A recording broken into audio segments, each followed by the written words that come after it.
Hello everyone, today we will learn about the different components of the blood. जब भी कोई donor blood donate करता है तो वो होल ब्लड डोनेट करता है। फ्लेबोटॉमी से होल ब्लड हम लेते हैं, उसका एफेरेसिस करते हैं एंड डिफरेंट कंपोनेंट्स को अलग करते हैं।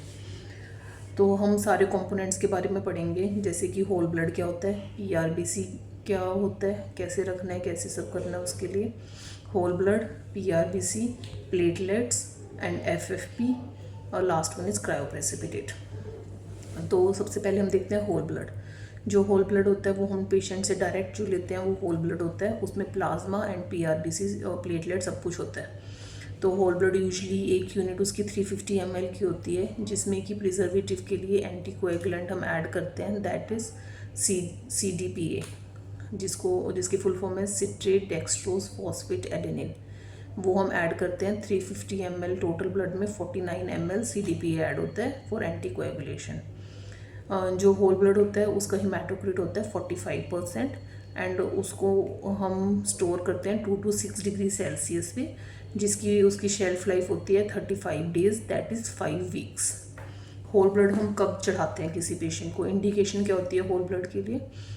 सबसे पहले होता है इन बच्चों में, अगर हमें एक्सचेंज ट्रांसफ्यूज़न करना है, like in case of severe anaemia और सिवियर हाइपर बिलीरुबिनीमिया, या फिर मैसिव ब्लड ट्रांसफ्यूजन करना है कार्डियक बाईपास केसेस में, और या फिर एक्यूट ब्लड लॉस है, then we will give the whole blood to the patient.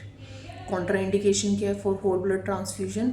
Whole blood हम तब नहीं देते जब हमें फ्लूइड ओवरलोड नहीं करना, मतलब कि अगर पेशेंट को कार्डियक फेलियर का रिस्क है तो हम होल ब्लड नहीं देंगे, क्योंकि उसमें वॉल्यूम हमें ज़्यादा देनी पड़ेगी।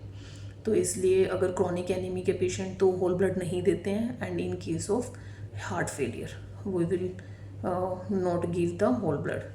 Second is PRBC, packed red blood cells. तो PRBC क्या होता है? उसकी भी एक यूनिट 300 to 320 ml की होती है, जिसमें पहले हम CDPA यूज़ करते थे, बट आजकल for increase the vitality of the cells we use SAGM anticoagulant use करते हैं। उसको भी हम 2 to 6 डिग्री सेल्सियस पे स्टोर करते हैं। Shelf life of PRBC is also 35 days, that is 5 weeks. But PRBC का हिमेटोक्रिट ज़्यादा होता है as compare to whole blood, क्योंकि उसमें प्लाज्मा नहीं होते हैं। प्लाज्मा को निकाल देंगे तभी होल ब्लड से पीआरबीसी बनता है। तो उसका हिमेटोक्रिट 65 to 75% होता है। Indication for PRBC is any blood loss in case of chronic anaemia, acute anaemia, blood loss, thalassaemia, we can give PRBC. Next one is platelet. Platelet दो type के होते हैं, single donor platelet and SDP, single donor platelet, and RDPs। तो उसमें क्या होता है, random donor platelet, जिसमें कि मल्टीपल डोनर से प्लेटलेट दिए होते हैं। उसको हम यूजली, प्लेटलेट की वॉल्यूम कम होती है, 30 to 50 ml बैग में हो सकता है। उसको हम 20 to 24 degree Celsius, that is room temperature पे ही स्टोर करते हैं। Shelf life of platelet 5 days होती है। प्लेटलेट देने से कितना प्लेटलेट इंक्रीज़ होता है? अगर हम RDP दे रहे हैं तो 5 to 10,000 प्लेटलेट इंक्रीज़ हो सकते हैं। अगर SDP में ज़्यादा 20 to 30 तक हो सकते हैं। कई बार 50,000 प्लेटलेट काउंट भी बढ़ सकता है। तो इंडिकेशन क्या होती है for platelet transfusion? Platelet transfusion usually हम एक्यूट ब्लीडिंग हो गई है किसी पेशेंट को, या फिर ड्रग इंड्यूस्ड थ्रोम्बोसाइटोपिनिया है तो हम देंगे। But in case of auto immune thrombocytopenia, like in TTP, ITP, उसमें नहीं देते हैं। हाइपरस्प्लिनिज्म के केसेस में भी हम प्लेटलेट ट्रांसफ्यूजन नहीं करते हैं। प्लेटलेट को रूम टेम्परेचर पे रखते हैं, और उसके इशू होने के विद इन 30 मिनट्स हमें ट्रांसफ्यूज़ करना ही होता है। Next is FFP and cryoprecipitates. FFP and cryoprecipitates दोनों प्लाज्मा से डिराइव होते हैं।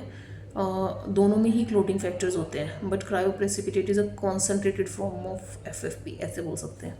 जो FFP है उसकी वॉल्यूम 200 to 250 ml होती है।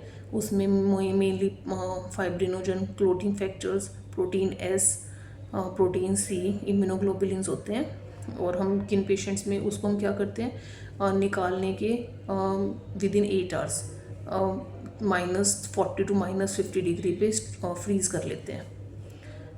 तो कब कब देते हैं हम FFP? In case of coagulation disorder, किसी को वारफेरिन का रिवर्सल करना हो तब भी हम FFP देते हैं। फॉर प्रोटीन्स, हाइपोप्रोटीनीमिया में भी हम FFP दे सकते हैं पेशेंट को।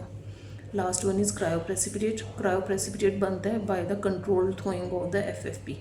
वो भी रिच होते हैं in clotting factor like factor 8, von Willebrand factor and fibrinogen.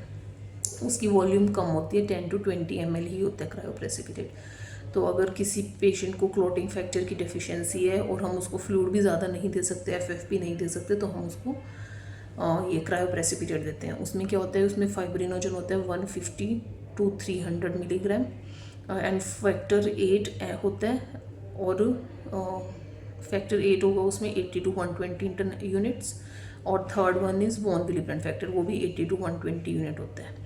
तो वो हम देते हैं इन case of clotting factor deficiency और किसी को बहुत ज़्यादा ब्लीडिंग डिसऑर्डर है उस केस में। Thank you.